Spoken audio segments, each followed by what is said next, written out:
right after the England versus Pakistan match, and Pakistan has lost by a comprehensive margin, by a big margin. But when we look back to Pakistan's World Cup campaign, it's going to be a big disappointment. It's going to be a mark on the Pakistan cricket team and on Babar Azam's captaincy as well.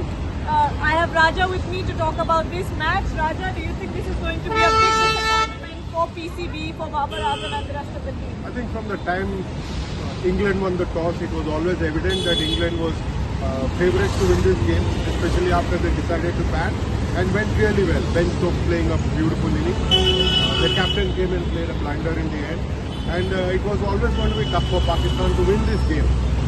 They could have won this game and still finished fifth only, not as if they were going to go into the semi-final.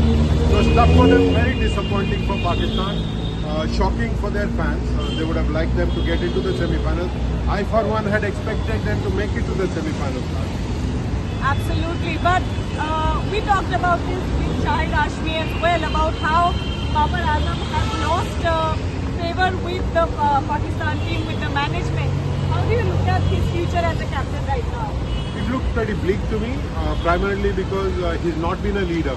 He's tried to be a captain in Gargi. I think what he was trying to do is assert himself too much.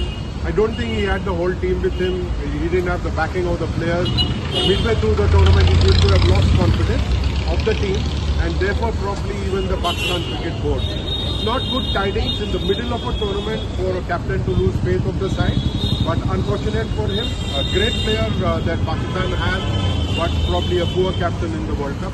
They were world number one not too long ago under the same captain, but come the big event, I think he let the team down. Absolutely, but if we're looking at the positives in this match, we're going to have to talk about England's performance in this World Cup. That's very loud, we're going to let that pass by. But if we talk about England's World Cup campaign, it's not that good, it's not what they would have expected, but there is a silver lining. They have made through to the Champions Trophy. Maybe they can redeem themselves over there, but what are your thoughts about it? I think England will also be very disappointed with how the whole campaign went for them. Just 3 victories in the 9 games, and England was one of the favourites to get to the semi-finals as well. Both these teams I had picked as my semi-final favourites before the tournament. Bad for me, terrible for them that both of them are out of the tournament now and that they are down to the semi-finals. But you know what England can do? It can come to Park Street and have a party. Absolutely, because look at Park Street, it is absolutely lit up. I think I've seen some fans here as well who have poured onto the street here. But, you know, on closing note, on final thoughts, India versus Pakistan semi-final is what we all wanted, what all of Pakistan's as well as Indian fans wanted. And I think Indian fans wanted it more because it would have been in their homeland, but it's not happening now. How do you look at this? I think that is probably the greatest disappointment. Pakistan not doing well in the World Cup has led to the India-Pakistan semi-final not materializing. It would have been a marketing manager's dream come true.